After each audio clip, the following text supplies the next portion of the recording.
favourite among Conservative grassroots members and indeed others. But then again, if you're helping to pay the wages of millions of people and picking up some of the tab for millions of us to eat out over the summer, little wonder if you end up becoming popular. The real challenge will come when the bills have to be paid.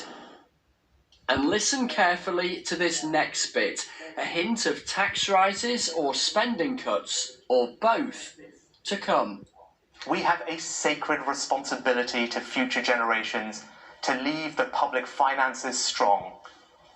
And through careful management of our economy, this Conservative government will always balance the books. The towering challenges for this still new Chancellor aren't going away. Chris Mason, BBC News at Westminster.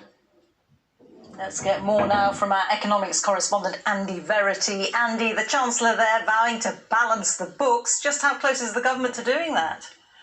Well, it was interesting, the exact quote, this Conservative government will always balance the books. It needs a reality check there, Rita. We're borrowing at the moment, in August we borrowed £35 billion compared to £5 billion in August in 2019. The amount that we're borrowing, in other words, the amount that the government's spending exceeds its income by, is already £174 billion. And based on the Office for Budget Responsibility numbers that they've put out, is likely to reach £370 billion for this year.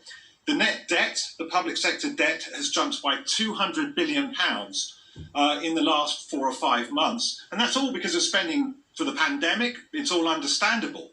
But when the Chancellor says a Conservative government will always balance the books, we've been hearing that really for the best part of the last decade. If balancing the books means having more income than you're spending, that's what austerity was all about. And actually, it never happened. It never reached a state when the budget was in surplus over the whole of the last 10 years, in spite of cuts of 25% per person in what's being spent on government departments outside health.